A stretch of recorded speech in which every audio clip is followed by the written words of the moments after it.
Hello. Hey, what's up? Hey, not too much. I'm here with my best friend Jeremy. Say best, hello, Jeremy. Your best friend. Hey, Is that Jeremy Wanek? That's Jeremy Wanek. He's my best friend. Yeah. like the pronunciation. Oh, Yeah. Yeah. I want to make sure I had it right. bugs. You know, I'm sure no one else would pronounce it wrong, though, right? No, it's funny you should ask that. No. let's not go there just yet. Okay, we'll go there a little later. But yeah, we're here with Jeremy Wanek. We have him on the line. It's our first interview for our podcast, so excuse us if it goes rough. But I think we got a pretty good guest. He was the editor and did pretty much all the visual effects on our first film, American Beast. which you can purchase on Amazon. Which you can purchase. I'm sure on set you held a boom mic or something because it was just crazy at one point, didn't you? Or, I don't remember. Everyone did something on. If You're you were on talking set, to me or Livingston? I held the boom mic quite often. So. No, I was only. I feel like I was if you only were on on set for. I think just I can't remember if it was one day or two, but when Noah was dressed as the creature at the end, Yeah. I was just there for that, sort of as a VFX supervisor, just making sure it was shot correctly and stuff. Yeah, doing nothing while you're watching everybody else work. No. I remember that night. No, well, it was actually harder that way because it was so cold. It would have been nice to actually do something to stay warm. I think that was the coldest Standing night that I thought you were there. It was the coldest, and I remember we had to do like one shot, and then we had to go inside and let the camera heat up.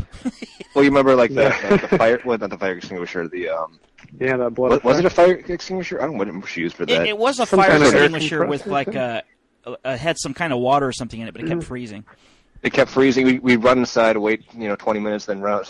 We get the camera and everything else ready, and we're rambling on already about this kind of stuff. But that's kind of the fun of this podcast. So this is supposed to be about Jeremy. So let's talk about what That's how we're connected though. Like through American Beast, that's how I met both of you. Because I don't think I hadn't mentioned Taylor on The Current, right? Because then we both worked on another project before that. But I didn't. Did you edit The Current? You, yeah. You edited that. I don't know if I met you or not. I remember. I think I just asked Scott, who was the producer on that, like, who was your editor? Because I need an editor or something. I don't remember how it worked out, but I'm glad it did. So you don't remember how y'all met? I remember what? That was I remember getting a message from Taylor, and he had said that he was on the set of The Current, and I was like, oh yeah, I think I remember seeing you in the footage somewhere. But I don't think I actually met him during that movie. I mean, by the time I got it, Scott had already, not to go on a huge tangent, but to keep this short, it was already well into post because I think the producer had been editing it himself for a good amount of time before I got it, so production had ended. And when they're talking about Scott, they're talking about earlier. Scott Peterson, who directed Yeah, the Scott Peterson. He produced it. He didn't direct it. Yeah, he produced it and he wrote Yeah, it. yeah. I'm scrolling back, Jeremy, in our Facebook conversation to see what the first one was. Maybe that was the first time we talked. I don't know. We should have done this before the podcast, but I think this is interesting. But let's go back to the beginning about you. What's like, because Livingston and I both kind of have this moment. Like, there's always, I feel like for most people, there's like a moment or something, maybe it was a movie you watched or whatever when you were younger that made you think, I want to do that, or I want to, pursue something in film. Was there something like that for you? I mean, I've heard that question on different podcasts, and I always think it's an interesting question. I always think, what would I say? And well, now we're gonna find out. I mean, I don't have a super specific moment as far as I gave you 5 have a general hours, time period. 5 hours to think about this question. I always wanted to make movies like as early as I can remember, but I didn't have a video camera, so like my cousins and I would play because I was really close to my cousins. Small town, not a lot of people, so that's why I didn't have friends, because there wasn't a lot of people around. But I was really good friends with two of my cousins. We were all similar age and had similar interests, so we just like to kind of run around and fight each other and play with toy guns and stuff like that. So that's pretty young, but too young for a camera at that point. I guess none of our parents had cameras that we could use, and so I think it was around 7th or 8th grade when my grandma passed away, and I inherited a little bit of money. And it was enough to buy my first camera. Well, what kind of camera was it? It was a Sony, let's see, shot on, I think it was high 8 tapes. That's what mine was too. I can't remember the exact name of it, but it was just like a normal, like a handy cam, SD cam. But it was great for what I wanted to do. It was awesome to finally have a camera. And so, You still have I made your old lots films? of movies. So. Any of the films you made? Yeah, I do have some of those. I think they're actually on a CD. I don't think it's a DVD. I think they're on. I think I ended up somehow later on putting them to a CD. What kind of stories did you make? It was stories. Really wasn't a story. It was the first things I did were mostly just us beating each other up for pretend and pretending to hit each other with sticks and accidentally basically beating each other. And I think we were very inspired by Mortal Kombat and like fighting video games back then. And then it sort of branched into, as I got a little bit older, like in high school, M. Night Shyamalan was definitely a huge influence. And as far as stories and just the types of movies he makes and that dark themes. So, like in high school, I shot a lot of stuff, and we had media studies, a class that sort of introduced me to editing with, I think that was iMovie that they were using with Max, and I had a PC, so I was using Pinnacle. I think at the time it was. I haven't heard that in forever. It's funny. It's pretty. I mean, it worked for what I needed it to at first, and then it was like, oh, sweet, I can put a video track here, I can cut this video and this video, and I think I could do either 2 or 3 audio tracks, which was cool until I wanted more, and I was like, how do they do this? How do these bigger movies, how are they doing it with these limited tracks? And yeah, the first editing program I used was Pinnacle, which was awesome at the time. Had I think you could do 1 or 2 video tracks and a few audio tracks, and then you sort of get to a point where you need more than that, and you wonder how the big guys did it, and you realize there's more out there than just Pinnacle. And I ended up transitioning to Premiere and yada yada yada. That's sort of I guess how I got my start with that. Did you ever use Final Cut as much, or most Premiere then? Not at that point. I had never used like really any professional programs, and Premiere was crap at that point. That was in like 2005 when I was using it, 2006. About that same time, I discovered like iMovie, and probably around 05 or 06, and I was like, I can actually like just like editing, not high 8s, mini DV, footage together. Yeah, I can make a movie this way. This is amazing.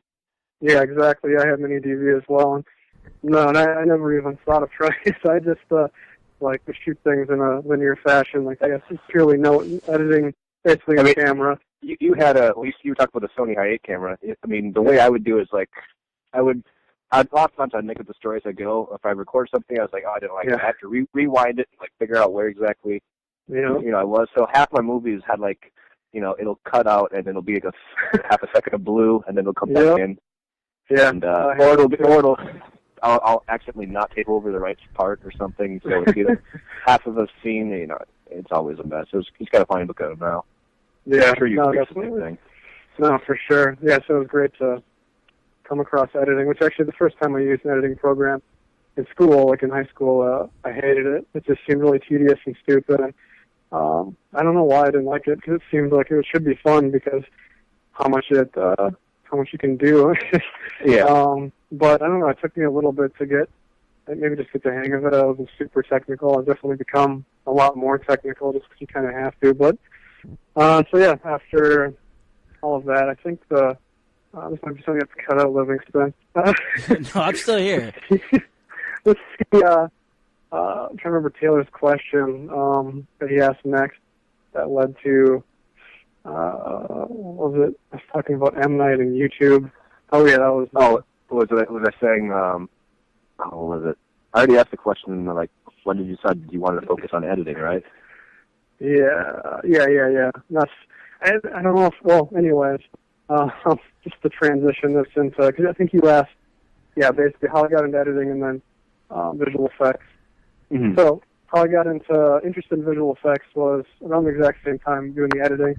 Once I realized I could edit and cut stuff together, just wanted more. They had cool transition effects, like a scissors that would come in and cut your clip in half and imagery like that. Yeah. That was useless, but it kind of gave me the idea of, it's cool if there's effects, and just made me interested in what else you could do except something that's actually useful. Since I was into making horror movies, then some of my first ideas were when I get my head chopped off. So, like, how can I do that? And I had Poser, which I just took still frames of my face at different angles, and you could map it to the 3D model. And it basically made it look like my head got chopped off. It looks really, really terrible, but But at the time you thought it was awesome, right? No, it's super cool. I was like, oh my god, that's my face! And I was so excited to show my parents and family who were forced to watch the movies and definitely did not enjoy the gore and all of that. It was not to be liked by them, but I didn't really care about. I didn't really understand that I should be making something maybe for an audience at some points in time, or at least know who my audience is. But I didn't really know anyone who's into horror movies. So one thing that you were saying in terms of visual effects, a random story that I thought of, because I never had any of the software until iMovie or anything, and I had no idea how to do any of that. So I was like, how do they? I remember watching Back to the Future and thinking, how do I get like Back to the Future Part 2 when they have Michael J. Fox has like 3 different characters, and I thought, how do they do that? Yeah. So I tried to like figure it out, and I was like, I wonder if I record myself, facing the camera talking with one camera, and then play it back on the TV, and then if I can frame it right, make it look like I'm talking to myself. It's like a rear screen projection kind of thing with the TV. Yeah, it did not work. It was so bad. Yeah. I probably have that somewhere, but that was my that's as far as I got to like visual effects. No, I remember thinking like, there's got to be something I can do where I can like film myself a bunch of times and then put it all together so it looks like it's a bunch of me. But I did the same thing with that, and with I just had this really crappy green screen that was a really off color. Like it didn't really work super well. It was too bright and almost too white. Yeah. The keying was terrible, and you could see the edges, especially since the stuff I like was horror films. So I usually shoot stuff at night. So trying to cut that stuff in, it had this bright green edge around this this dark background that looked terrible. But same with Passion of the Christ. Remember, how did they get like the whole, like how could I do an effect where someone holds up their hand and you can see through it? And so like a little thin piece of paper on there, which it would be easy enough just to cut it out. We don't even need a green piece of paper to do that now. But it's I don't know, it's fun playing around with that stuff when you're younger. Jeremy, what kind of stuff have you been working on lately? A lot of things, I guess. As far as movies that, just get these out of the way real quick, that I worked on that'll be released really quick, really soon here. The most recent one is Victor Crowley, written and directed by Adam Green. That's out on Blu-ray now, isn't it? Or on February 6th, actually, it comes out on DVD and Blu-ray. They're doing pre-orders right now. I saw something on Amazon because it was one of the top films on Blu-ray right now or something. Yeah, it's been for horror films. It's been in the top 5, I think, for 3 weeks, and it's been in the top 100 of all TV and movies for the past couple of weeks, which is pretty cool.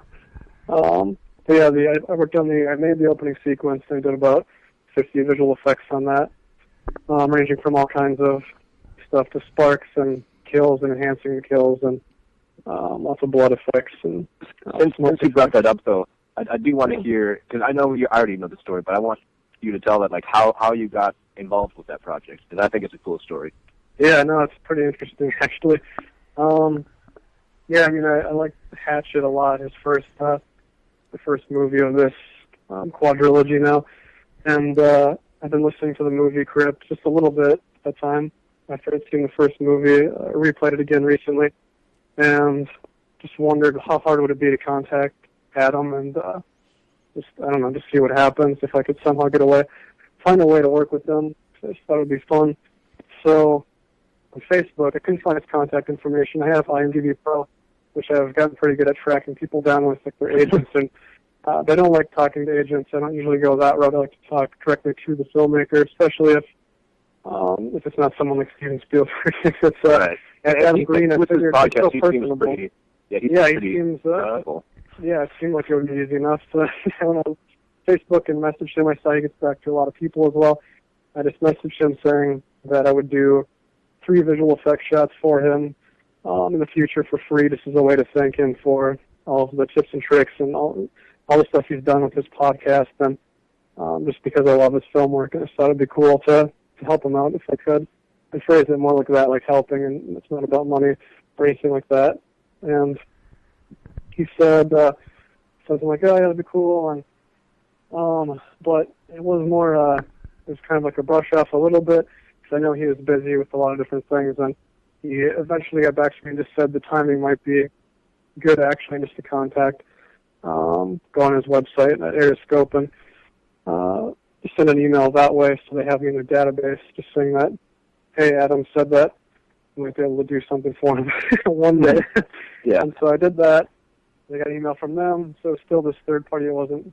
So I emailed from them for a while, I guess, not from Adam, but from Aeroscope, just saying that Adam might have a project coming up, and then a week or so later it was, Adam would like to talk to you. I had a good time, and they sort of were scheduling things with me, and then ended up formalizing a Skype video chat with him. And so we talked for about 35 minutes, and that was when I found out the project was going to be a fourth Hatchet film, and that he hadn't announced yet. So it was a secret film that was being done, and that some of the stuff, once the Blu-ray's finally released in the commentary, I'm sure he'll say different things and some of the constraints the movie had that he hasn't talked about. But I don't want to dive too far into that because I know he doesn't probably want too much focus on that. But he just needed a lot of help with little things with the visual effects to just enhance things and make things look better. And there's so that's your latest project then, or is there something? Yeah. Sorry, I was talking about that forever. There's all kinds of. No, that's all right. I think it's interesting. I'm curious to see. I'm curious to sit down and watch the movie and then talk with you exactly what you worked on. I mean, it's kind of hard at this point. You know, I don't want anything spoiled about it, but at the same time, since I haven't seen it yet, there's there's only so much you can say. Yeah, so I'll blast you some of the other ones quick. It won't take so long. But yeah, there's not really a story behind them. Do you do do a lot of movies like that out of state? Because you work in Minnesota. Do you do a lot of stuff that's in California, or do you primarily work on stuff in Minnesota? A little bit of both. I try to. There's not a lot of film production in Minnesota, just like I'm sure a lot of other states. That there's always these niche groups of people that want to make films, but there's just not a lot going on here. So when there is projects, I try to jump on them here. But a lot of the work I've been getting is from New York and LA, and I think that's something that's interesting. I hear in a lot of podcasts, it's people talking about if they need to move to LA or New York or one of these places that has more film work, or even Georgia or Canada. There's all kinds of film production in other places, but not where they're necessarily living. And it seems like most of the advice is to move and move where the work is. And I think it depends on what you're trying to do. Like with visual effects, that was one of the other reasons why I kind of started pushing the pedal on doing visual effects work. It's so much easier to do it from anywhere. Editing is a little bit different and a little bit more difficult to move around. But yeah, with visual effects, most visual effects companies aren't based in LA, in New York, but they're all over the place. So it's pretty easy now to work with someone from anywhere. And for someone like Victor Crowley, though, have you met Adam Green in person? No. That's right there. Like, you can do it from pretty much anywhere for some of that kind of stuff. No, it's pretty cool. With Victor Crowley after that one, the editor on that I worked with a lot, Matt, he was awesome, and he recommended me to work on this other movie called Corpse Tub that Elijah Wood is producing. I said about 20 visual effects on that, and that was another LA project. So it's a comedic. It's a really crazy story. You have to look up the description. What was it called again? It's going to be pretty fun. It's called Corpse Tub. It's got Dan Harmon is in it, and Taika Waititi, the guy who directed, and he also acted in the What We Do in the Shadows, the new Thor movie, and Sam Huntington, and there's a bunch of really nice comedic cast. It's a comedy? Is it a horror comedy or? Yeah, dark comedy. Dark comedy. Okay. It's basically about this cult that keeps breaking into this house and killing himself in the bathtub. This couple that moved in the house recently moved in there is trying to kind of put a stop to it. I don't know much past that. I've seen about 25 shots in the movie, like the shots I've worked on. They look really funny, especially I did a lot of stuff with Dan Harmon in there, and he's great. He plays a police officer, a sheriff. He's got a nice handlebar mustache, and it's funny. And I don't know when the release date is on that. They actually just sent me more shots this week, so that one's still going. But the other one is Black Creek that I edited and did visual effects on, and that comes out February 6th. February 16th, I think. That's another feature then? Yeah, it's another one. And there's also Apocalypse, which is hockey zombie horror. Yeah, I've seen some of that.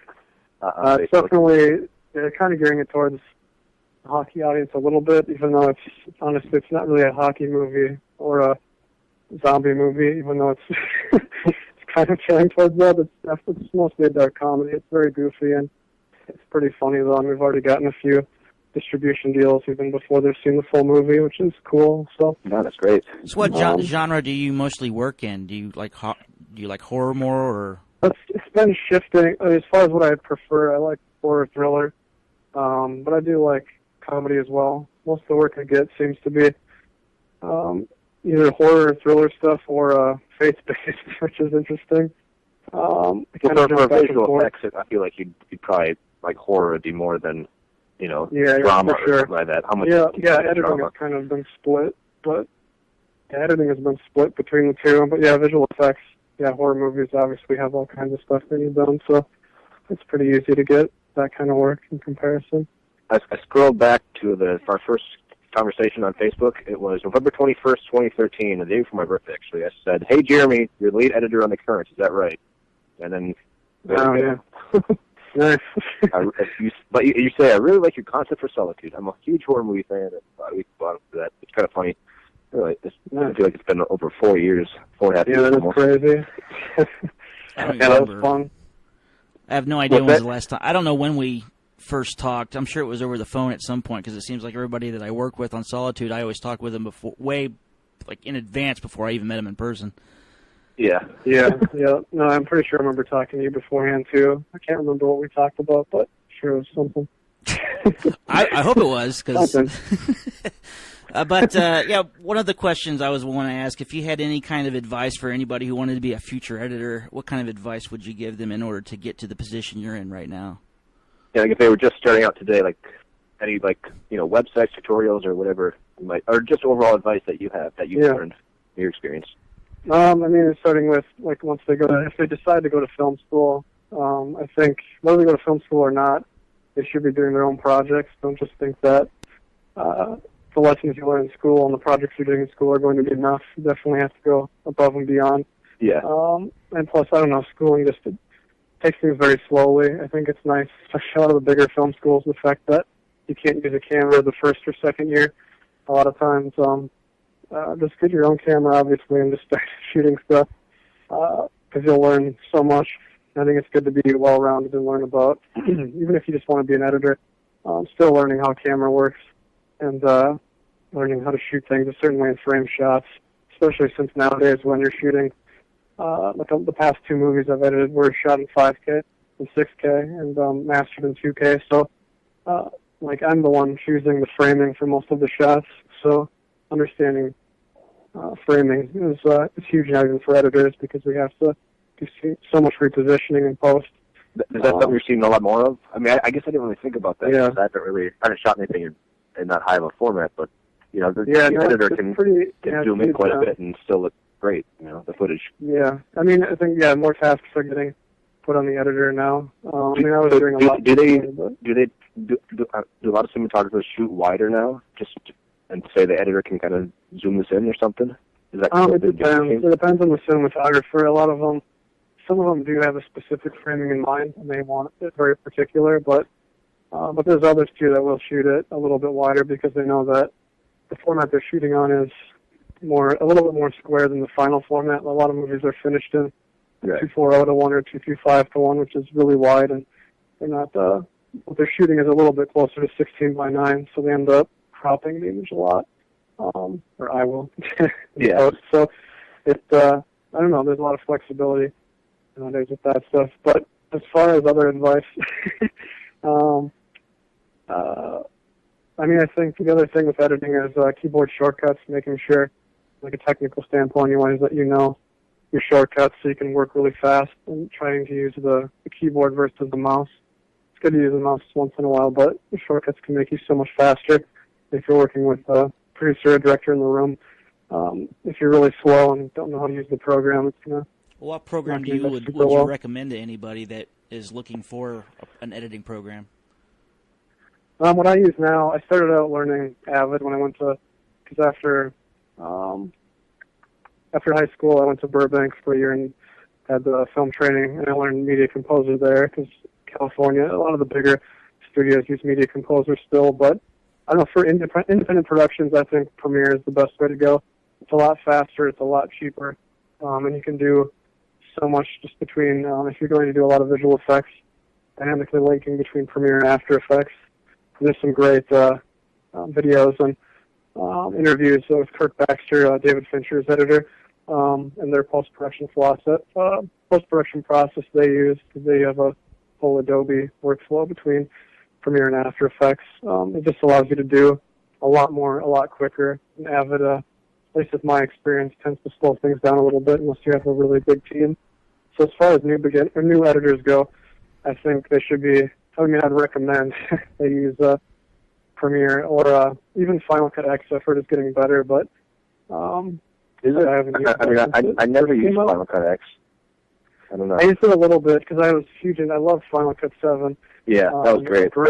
I'm still running 7, except for when I want to, render a 2-minute video, it takes an hour. My 2009. I was using 7 up until like a month ago, until I had to update my computer, and now I can't even use it because my computer won't allow me. So. No, I know a lot of people that are using Final Cut 7 still, and it's a great program. But yeah, obviously it's if you upgrade your Mac, if you upgrade your Mac to latest OS, it won't work anymore.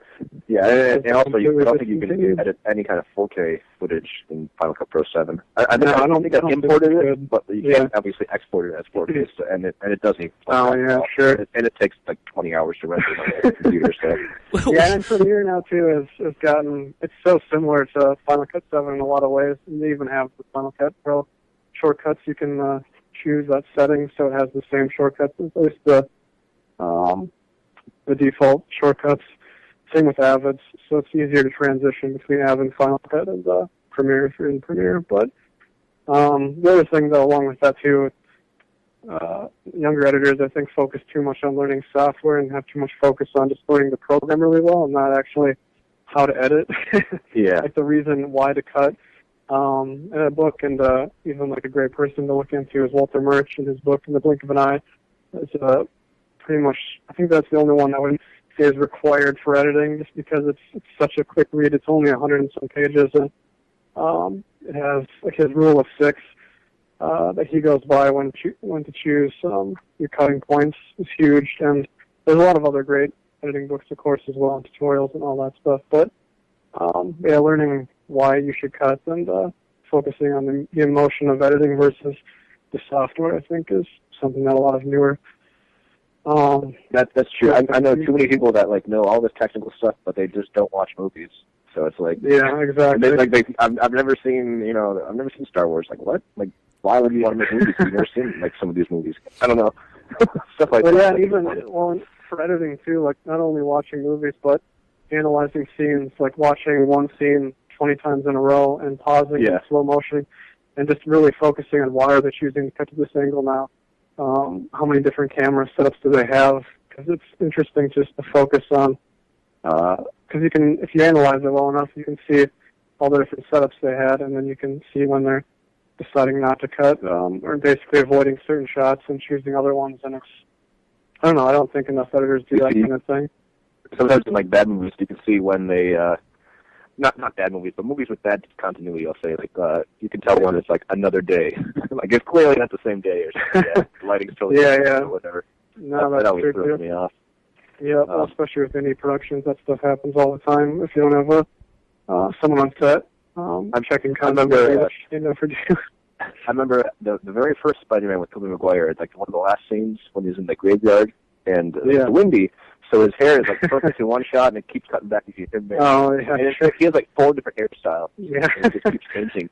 I remember as a 13-year-old, I was I thought, why is it doing that? And I had thought about it. I was like, obviously, they shot it a bunch of times and they use these different takes. Yeah. But well, and the other thing too that Hollywood editors will do that's smart that a lot of indie editors don't do is the focus is still on the emotion, not continuity. So. Yeah. Honestly, and Scorsese is awesome at his movies. He has such terrible continuity. Casino. Yeah. Yeah. There's a bunch of stuff that he has cross dissolves in the middle of a scene, with the same shot. It'll cross dissolve to a different take. Yeah, it's like he liked one take and liked another take and kind of spliced them together. I know there was one with Joe Pesci somewhere in Casino. I think it's Casino. Maybe it was Goodfellas. I'm pretty sure it's Casino, though. And I remember watching it, and I didn't notice it right away. I was like, wait a minute, like something just happened. Like, I know it seems a little off. I had to rewind it and rewatch it, but he doesn't care. I mean, performance is great, but this is kind of interesting how they... Yeah. I mean, it's the focus, I don't know, when I first started, the first feature I ever edited, I focused on just making sure that from cut to cut, the continuity was perfect. And it's such a terrible way to edit, only because that's not a good reason to cut, because, the arm moved just perfectly right here. I mean, match editing is good, like having matches, but still has to be emotionally correct to cut there, otherwise... Right. Sometimes it just makes it way too long, and it kind of is boring almost. Like why are they? Right? You know, I know what you mean. It's a weird balance, probably. Yeah, definitely. So yeah, I don't know. Other than that stuff, just learning about studying up on your favorite filmmakers and studying. Is Scorsese one of your favorites, or I mean, do you have like a top 3? No, he's great, but I don't know. I go back and forth a lot. I mean, it's not necessarily a popular one, but I'll go back to M. Night Shyamalan again. Is one of my favorites just because of the way he shoots things. And you're talking pre-Lady in the Water, or? Yeah, I'm talking more so like I love Signs. Signs is really good as far as how it's shot. Whether you like some of the choices or whatever, it doesn't even matter. Just the way it's shot is very simple and well thought out. And the suspense works, and it works really well. And Unbreakable was good, and of course, The Sixth Sense. I kind of feel like he's going back to what made him what he is today in the recent stuff. What was that movie he just did? Split. Yeah, that was a lot like his older stuff. He had The Visit too, which was a kind of a different direction. Yeah, that was. I love The Visit. Yeah, I need to watch that again. That was such a good movie. Too. But at the same time, I was laughing throughout it. Because it's just so like when she's crawling underneath the house or whatever. It's funny, but at the same time, it's so creepy. I don't know. It was a perfect mix of that kind of horror and kind of comedy in a way, but not really. I don't know. I don't know how to describe it. No, I definitely agree. It does have a nice blend. It's cool for him to loosen up a little bit because that movie doesn't take itself seriously in a lot of moments, and it lets it be funny, which he doesn't do in a lot of his other stuff. Besides The Happening, which I think was supposed to have some comedy and stuff, but that was the first one for me that confused me a little bit. What? No. Yeah, see, I saw The Happening in theaters, and it was a comedy to me, but I felt like this was really unintentionally a comedy. It's one of the best comedies of 2008, 9? When did that come out? I think it came out in 2008. I'm not sure. Yeah, it's probably my least favorite of his movies, but I like his new stuff. I never saw it. Yeah, no, I think he's back on track. And I didn't see After Earth in that Avatar one, I forget what it's called. That was basically The Last Airbender, Yeah. So I saw that in theaters, and that wasn't that great. I just don't consider those Shyamalan movies. They don't. It's not the same. But yeah, as far as other directors too, of course Spielberg because of Jurassic Park and Jaws are probably 2 of my favorite movies. And some of his later movies now aren't as interesting to me, and the Coen Brothers and Fincher are probably among my favorites as well. I'm kind of hoping Ready Player One kind of brings back what we liked about him back in the 80s and 90s. Yeah, definitely. That nostalgia. A huge nostalgia thing. Yep. Yeah. Speaking of Jaws, and this is just another random thought that I thought of while we're talking about this, but one of those movies that kind of influenced me. I remember when I first saw the push-pull in Jaws, I thought, what was that? How did they do that? I remember I had to look at it right away. I was like, what? I don't even know what just happened, but I need to know. Yeah, they consider that the best push-pull in Hollywood history from reading up on certain things. I think the first time you kind of notice it more so than anything is in Vertigo when you see the push-pull in that. Yeah, exactly. Yeah, Vertigo. I thought that was, I don't know if they had done it before Vertigo. Since they do call it a Vertigo shot. I can't place the movie.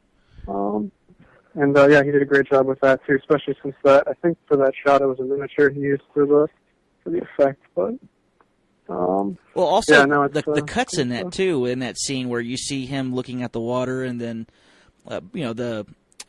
Brody, he would cut every time somebody crossed in front of the camera, and that was interesting. Yeah, exactly. Yep. And it's almost like they're getting in the way, and he's kind of trying to see past them, and No, that scene is great. Yeah, so good. Yeah, that's probably my favorite movie. Jaws? Yeah, I love that movie. I've seen it so many times that I get to a point where it's like, is it still my favorite? It starts to get a little numb sometimes. It's not numb, it's still amazing, but it's just doesn't feel as fresh because I've seen it so many times now. But well, just that plus the story of how they made that movie is very interesting too, and all the things that went wrong with it that actually made the movie so right. Yeah, no, definitely. Yeah, that was a great documentary. The Shark Is Not Working or whatever it was called. It was great. It was like Bruce. I think his name was Bruce the Shark. Yeah. Yep.